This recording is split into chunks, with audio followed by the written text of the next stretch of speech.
Hello and welcome to the Online Business Show. If you've been following me for a while, you might be familiar with a once upon a time podcast that I ran called The Online Marketing Show. Well, I'm delighted to say that I'm relaunching this for YouTube only. Expect episodes every other Tuesday covering all things online business. We're either going to be jumping into topics or talking to online business owners about their journey to where they are in their business today, their successes, their failures, so that you can have lessons learned on their behalf. Today, I'm really happy to be joined by DEANNA from All New Creative to talk about travel and working online. But I'm going to save the story of how DEANNA and I met and why we're talking about this topic for us to dive into on the podcast. Enjoy! Hi, DEANNA. Thank you so much for joining us today. Everybody listening, DEANNA and I have been in each other's networks for so long at this point and talk regularly as well. It's not even like we've known each other once upon a time. So DEANNA is the co-founder of a business called All New Creative. And please introduce to the audience what exactly that is and what you do. We're basically a business growth consultancy that focuses on the growth side, so the strategies and the business kind of strategies, as well as the marketing, but they should come hand in hand together to avoid burnout, but everything from a very creative mindset, which helps businesses. Which you all know I'm all about as well. So we bonded quite a bit, but not just about our approach in business. Actually, one of the reasons DEANNA and I first started talking was because I wanted to start traveling with my business and DEANNA had already done it. So that's what we're going to talk about today. Going to kind of peg it as traveling the world because we've ironically done opposite sides of the globe. Yeah, we have. And I think in that in itself, there's lots to consider when you're traveling. But I know when we were talking about it, which feels like a long time ago I now, know. but was probably this time last year. So not actually that long ago. I was out in the Caribbean. So time zone of sort of 5 to 6 hours, depending on where in the Caribbean we were. And then obviously, like you said, you were heading out to Bali, which is slightly different again in time zone. But again, just kind of gave you that push, wasn't it? Of just do it because you learn so much while doing it. And I think we'll probably touch upon that a lot in this episode. Yeah. And wanted to dive into this and be able to talk about it with someone else because I feel like if I'm talking about travel with business, sometimes it comes across a little bit like I'm trying to brag about it. And I'm not. I'm trying to tell people how accessible it is, how realistic it is. So we're going to put our heads together and share some of the things that you need to know. If you're thinking about starting this kind of digital nomad journey, what do you need to expect? What was the process for you of like starting up of like, okay, I'm going to travel and I'm going to take my business with me? How did you begin that process? Yeah, so I'm probably, I don't know if you're similar, Bethan, but I'm much more of a risk taker. And actually, my vision wasn't necessarily how I was going to bring my business in. My vision was so big that I wanted to go to the Caribbean and had to Mhm. be so long that it was just going to happen and I was just going to find a way. And I think that isn't easy in itself. I think that has its Yep. challenges because I probably didn't think about certain things that I probably should have before I set off. But you learn along the way. And I think, Yeah. with kind of heading out into any different culture or any different kind of time zone or anything like that, there's only so much planning you can do beforehand. There's only Yeah. so much that can kind of set you off before you go. Yes, plan, but also have that flexibility attitude. And that's something that you definitely learn along the way. But if you can start to think about that now, that'd be definitely a tip I share with people. Yeah, I completely agree. I will say the one thing that I'm really glad I did is I put a time limit on it. So even if everything went, excuse the French, but like tits up and it was going to impact my business and clients weren't happy that they couldn't reach me at certain times or whatever, I'd put 3 months on it. And I was like, if I can't make it work in 3 months, I'll come home.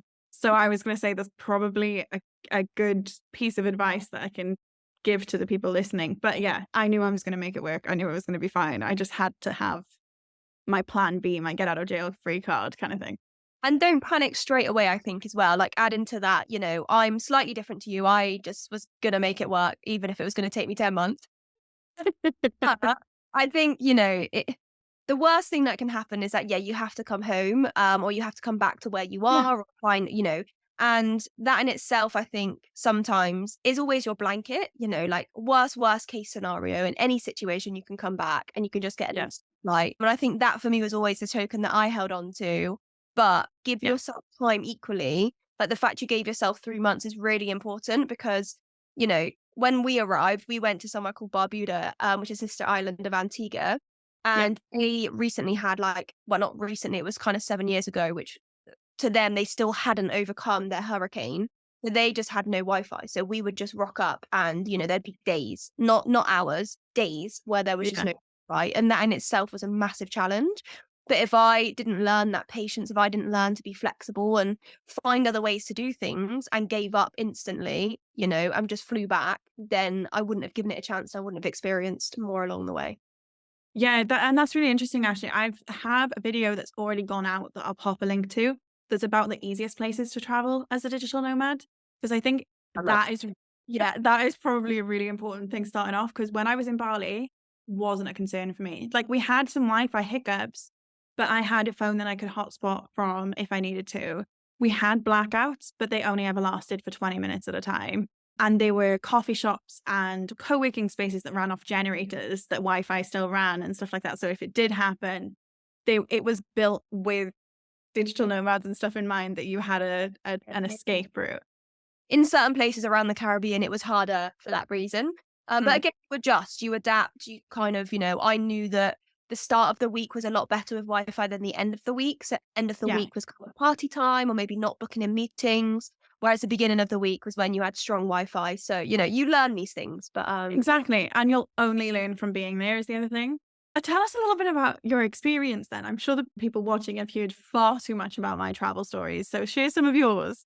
yeah, of course. I mean, as you guys now know it, I went to the Caribbean. I went to lots of different islands around the Caribbean, and all of them are different. And I think that's what I love about the traveling. And as you kind of touched upon already with kind of Bali and Barbuda, they were very, very different. But even in kind of if you're traveling from just in a small space, like the Caribbean's quite large, but as in kind of from island to island, you probably start to expect, or when you do the research, Google says that they're the same, or they're part of the Caribbean. Of course, they're the same.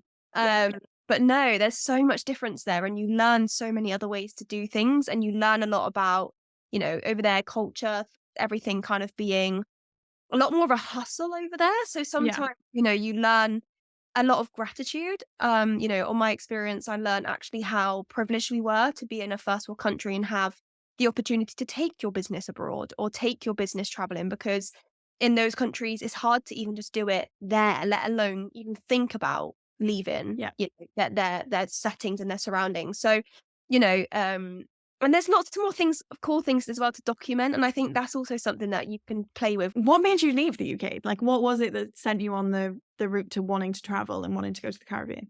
For those that are listening that don't know me very well, I'm also a professional dancer, and that takes me traveling quite a lot. So my dance, I'm trained contemporary. I've got a degree and all of that jazz. But I actually fell out of love with it, and I fell out of love with the kind of culture here in the UK of kind of just wanting to explore more in the dance world. I came across a dance class in London that was a Jamaican culture and dance hall, and I fell in love with it. I Yeah. absolutely refound my purpose because I was going to give up dance completely.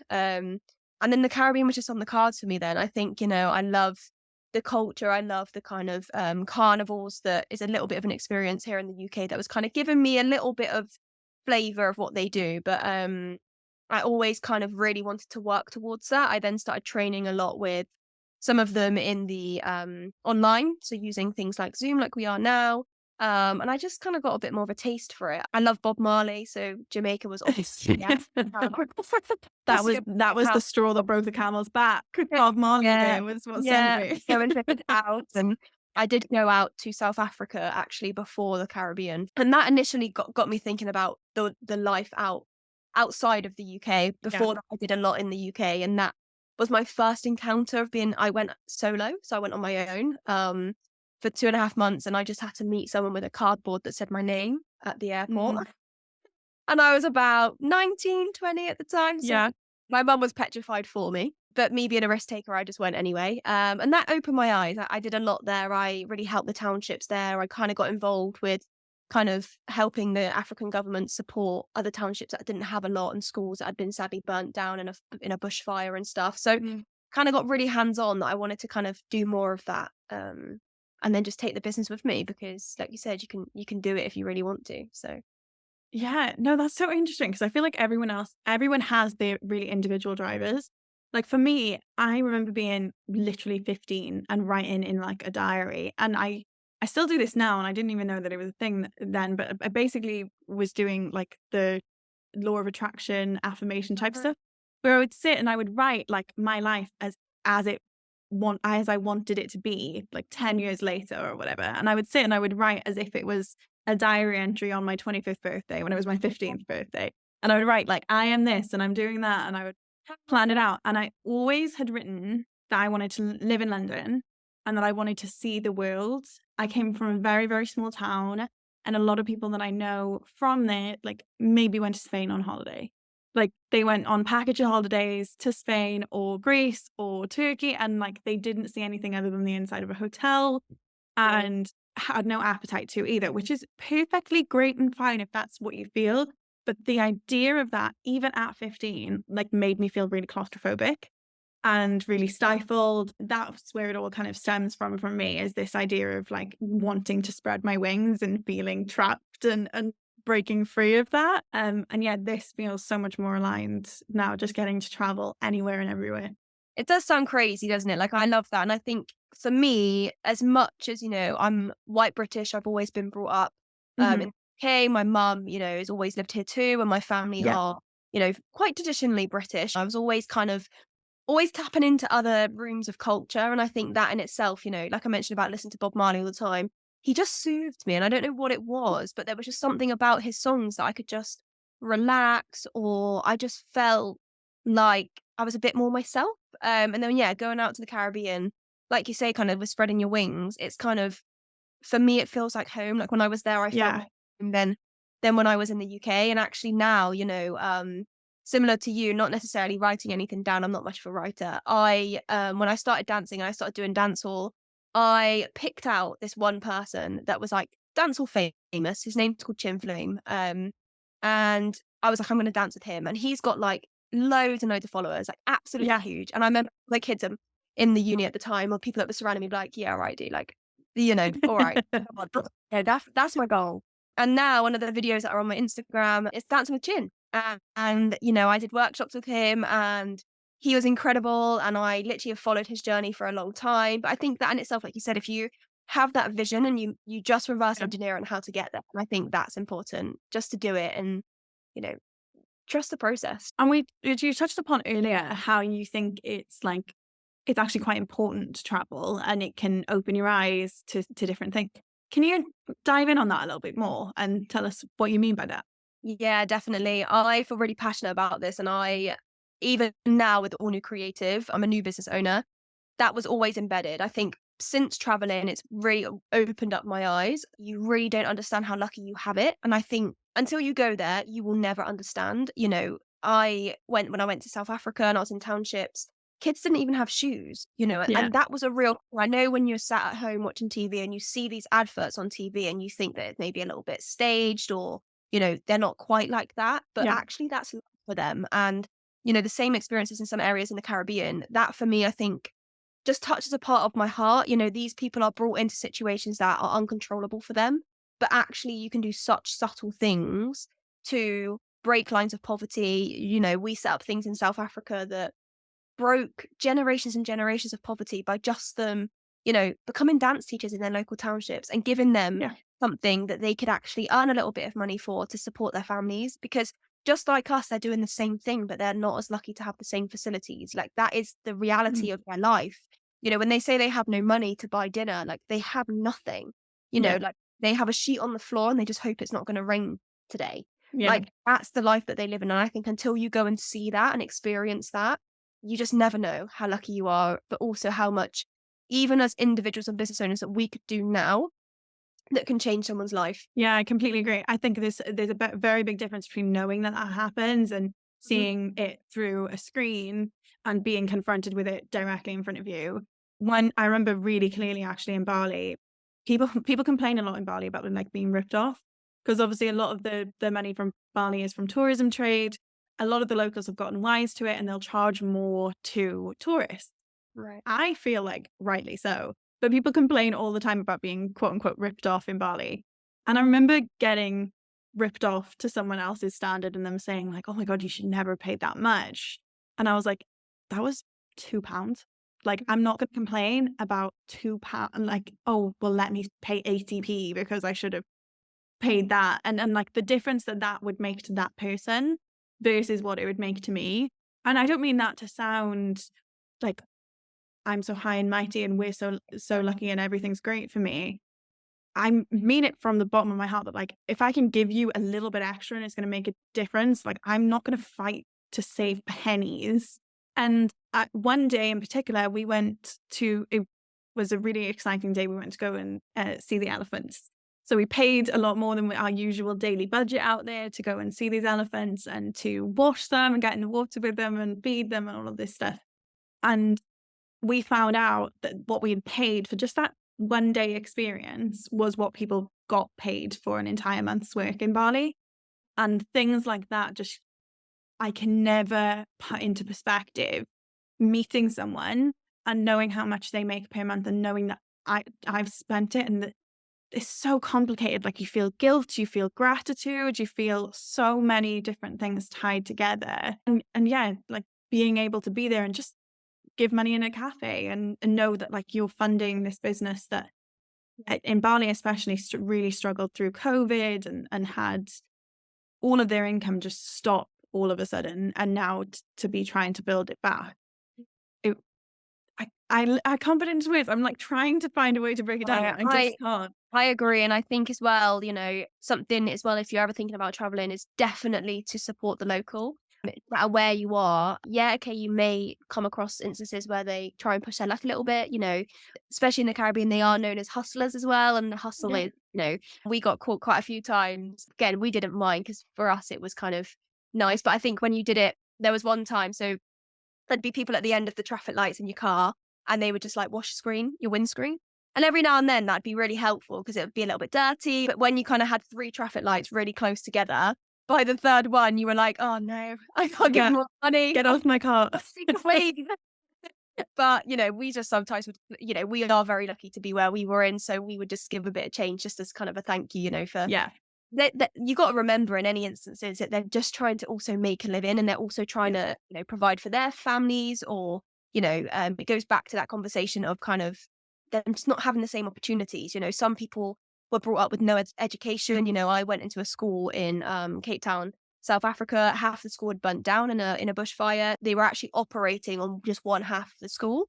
And this one little girl out of the whole school basically was being looked after by her grandparents because her parents were sadly killed by farmers. Well, her grandparents physically were too old to work anymore. So they were in massive poverty. So I just went to the local shop and just brought her some shoes. I didn't think anything of it. The shoes, again, similar to like you mentioned in Bali, were like £2. In comparison to the rand and the pound, it was nothing.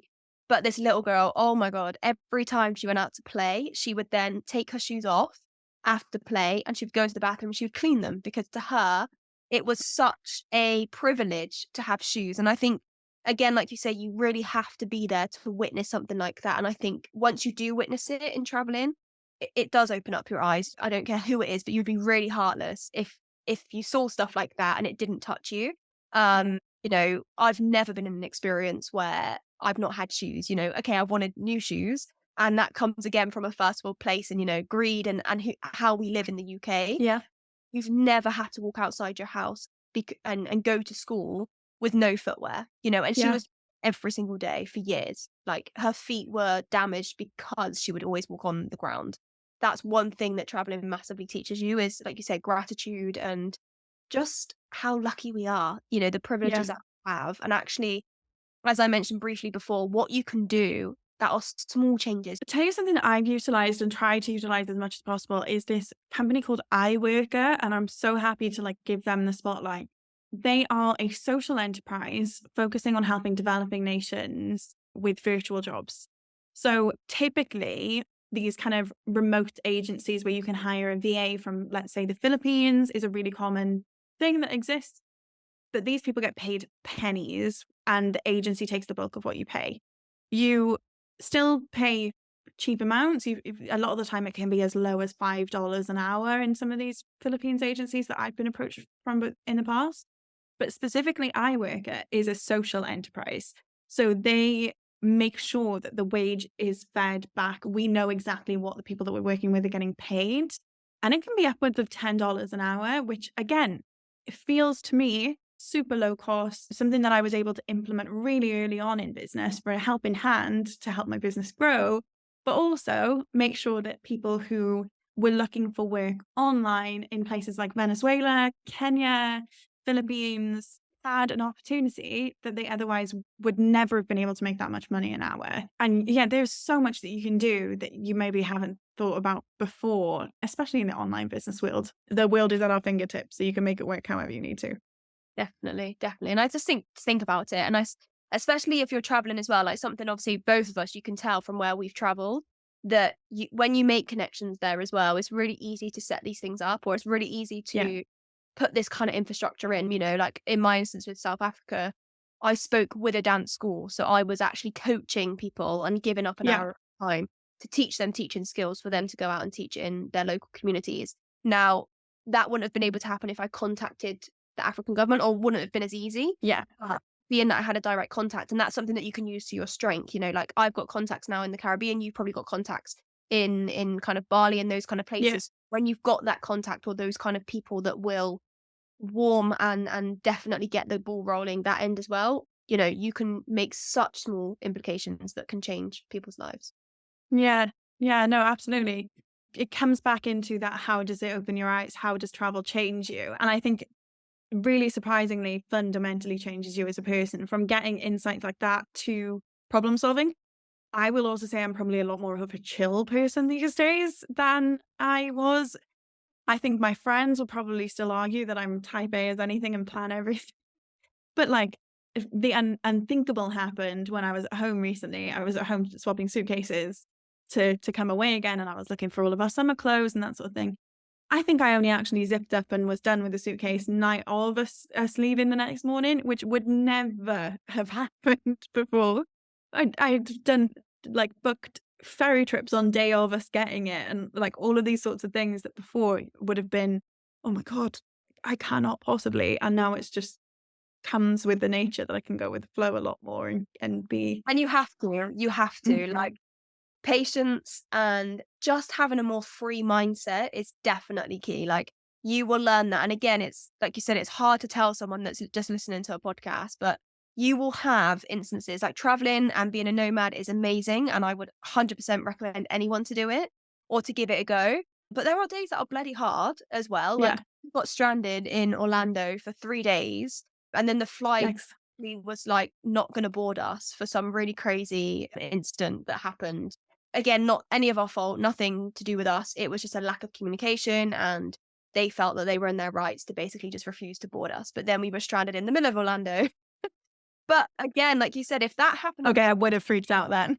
but at the very beginning, like you said, you probably would have had a different outlet on it. Like you just get a different attitude. Like, you learn to be really patient with others around you because you Yeah. appreciate that, you know, you have a different way of working, or you Yeah. adapt all of the time. And I think that is a skill set in itself. If you're someone that likes a lot of routine, you will struggle at first. Like it will be hard, but you will learn so much. And I think when you come back to the UK, you actually start to realize more how, oh my God, like why is everyone rushing around? Like why is everyone like, I can send an email in an hour. Why have I got to send it now? Yeah. I will Like, say it's done wonders for my work-life balance, travel, because I yeah, firstly, you get influenced by other people's perspective that you're around and surrounded with, and it does change your outlook on stuff like that. It makes you a little bit more, like, appreciative of them. But also when you're traveling, there's so much that you can do that I'm not gonna just tie myself to my desk for 12 hours and sit here and be like plodding away if I don't need to. So you become better at prioritizing, about delegating. You can just do what's truly needed so that you can get on and enjoy your day. yeah, no, that is key. And I think that is something that you learn very quickly. Like when you know that a beach is down the road, I don't says that they don't, but you are going to want to get your list done quickly so you can go and catch a cocktail on the beach. 1000%. Like your work ethic, like you say, you either stop doodling and doing stuff that ain't important, Yeah. or you're like, you know what, I've done enough. If you're going to go traveling and stay in a hotel room or stay in a Airbnb or whatever it might be, and just work from your computer the whole time, what's the point traveling? You've Yeah, what's got the point to being have there? that work. At You've got least go and work in a cafe. If you're really that busy, go and work somewhere out and be surrounded by what's there, rather than just sitting inside of the same four walls that could be anywhere. Yeah, exactly, exactly. And that in itself as well, like we speak a lot from kind of the marketing and creative space and kind of strategy, like going and seeing things Yeah. changes your mindset at the same time. Like if you probably put me in a position where I started all new creative before I went traveling, I would have a very different mindset to now. I can imagine that people at this point are probably screaming at their screens to like, yeah, but how do I do it? Like, I don't care about all the what and why I'm sold. How do I do it? Any Yeah. tips? Yeah, definitely. I think we've touched on a couple already of kind of planning out what would work in regards to your business. Like look at your business, plan out how much time. Something that we did do was plan out how much time that you could do on, say, like your worst day. So, for example, if it was something that you had to at least do 2 hours a day, could that happen where you were? If it wasn't, then obviously it's kind of a red flag. Probably not, because you will start to panic and it will start to create Yeah. overwhelm. I would also say things like kind of researching a little bit the culture, only because, again, you need to be respectful to your surroundings. Some Hmm. places where you travel, if you're in a bikini, and you want to strip off or do anything that's maybe a little bit inappropriate to them, to think about that, because again, you don't want to be in a place where you're actually making yourself in a dangerous place or kind of creating conflict in any way. So I'd definitely say to research that, but also I'm gonna just say go for it, you Yeah. plan it out by writing a list. If you wanna go traveling and you wanna kinda do the travel part, write a list of where you wanna go and research how that would happen. Either do one that's worst case scenarios if you're doing things that I find the travel part really difficult for me, like, I Yeah. like to get there and then Yeah. settle. Whereas, if you tell me I've got to be on a kind of train for 4 days, I'd be like, "Nah, not No, for me." mate, I'll pay the extra 100 quid to fly. Thanks. I will, yeah, but look at that, if you're someone that thinks, "Actually, no, on a train, I could get my work done for those 4 days and then Yeah. have days off." Again, look at each kind of outlook and look at the opportunities that you have. Also, be realistic with your traveling. Don't just choose all the really expensive places. I mean, Caribbean is quite pricey, I'm gonna be honest, but we were quite lucky that we had family that lived in certain islands, which helped and supported us sometimes. So Yeah. things like that, but also look at, you don't wanna go from Miami to Bali and then from Bali to Australia. But on a picture form, that's gonna be really expensive in itself. Yeah, so there's a couple of things that I think you've got to look at. Number one is go on the gov.uk. Well, if you're from the UK, go on the Yeah. gov.uk website. All the Chuck nitty-gritty stuff. chuck it in. It'll tell you all the visa stuff. It'll tell Yeah. you like whether you can drive there, like anything that you Tell actually how different we are. You can tell how different we are. I'm gonna go Bethan's gonna go on Gov, and I'm Yeah, like, go Airbnb. I'm like, how much is how much is the accommodation in the place I'm thinking about going? Can I afford it? Is it within budget? And kind of setting that stuff before you go. And then how much does it cost me to go there? And I'm like, okay, if I can afford it and I don't have a big warning on the Gov website saying like, do not travel, conflict may arise or something like that, that freaks me yeah. out. So I think, Yeah. definitely important to do the kind of nitty-gritty stuff. You can tell from the person that I am. I'm just like, I wanna go here. We're just gonna go.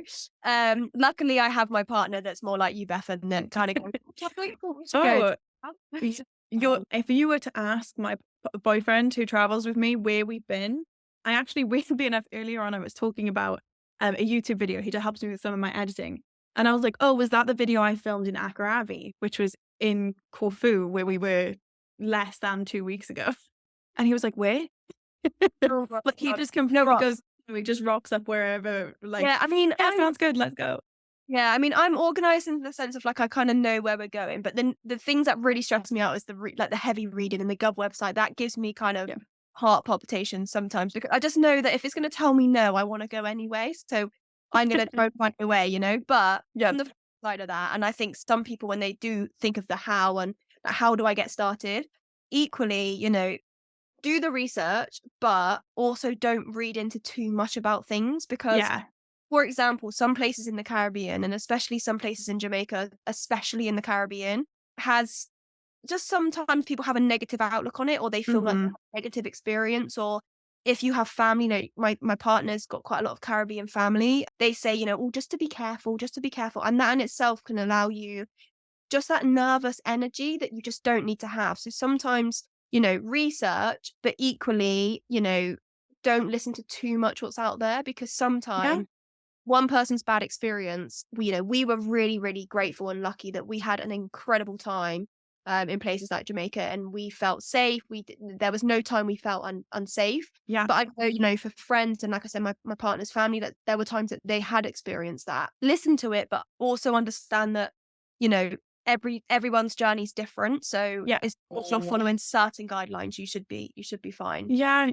Honestly, I think if you're a tourist anyway, you're a Yeah. little bit at risk. Like, even if you go to London, watch out for pickpockets. If you're a tourist on the London Tube, they know, like, they've spotted you. And it's like that everywhere. The only thing I'll say where that might make an actual, like, a really big difference into considering where you're going is if you're solo traveling, and especially if you're solo traveling and a woman. Like, okay, it might be worth really considering how safe some places are, and whether it's worth the risk. I know lots of people who've solo traveled places like India and had the most incredible time, and I've had stories from people who've been like, "I will never set foot back in that country again because I had an awful experience."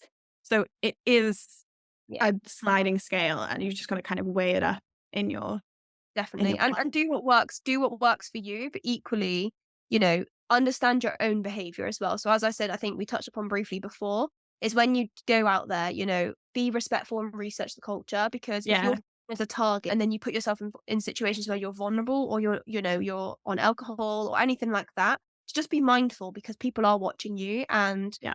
they will take an opportunity if you allow them to. So your behavior is equally just important. Yeah, it's tough. Like, even little things like, I actually have a bum bag on the back of my chair. I hate bum bags. I think they're Oh, I really love ugly. round the front, round the Yeah, front. I started wearing it around my front actually because it's more comfy. We have a backpack. I could, in theory, put everything in my backpack. Like, I will not put anything that might be at risk of being taken in the backpack.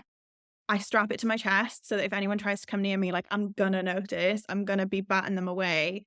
There's certain things that you've got to keep in mind to protect yourself, like, even down to exchanging money. Like, don't let them touch the money after they've changed it. Oldest trick in the book. If they've counted the money, they're not allowed to touch it again afterwards. You are the only person who touches it since. And you only pick it up from traveling. Like, you only pick it up from having gone out and getting stung in certain scenarios even, or learning from someone else getting stung. That's another how, is like what you did with me, and what we've Yeah, done quite a lot, is speak to people that's done it, like learn these little things or share stories. And I'm happy, if anyone wants to reach out to me, or I'm sure Bethan's the same, like we would yeah, be more than happy to share some tips and things like that. yeah. It's been so fun talking to you about this thing. I swear we could do it all day, every day. Yeah, of course. Thank you for having me. No, of course. I'm gonna pop all of Deanna's links in the description box below so you can go and connect with it. She does have a YouTube channel, so this is going out live on YouTube. So it'll be one button away to click subscribe on her channel as well. So please go and do that. But yeah, thank you so much for joining us. You already know that I have full series about traveling. I'm going to pop a couple of links on the screen for you to click through and go and catch the next video as well.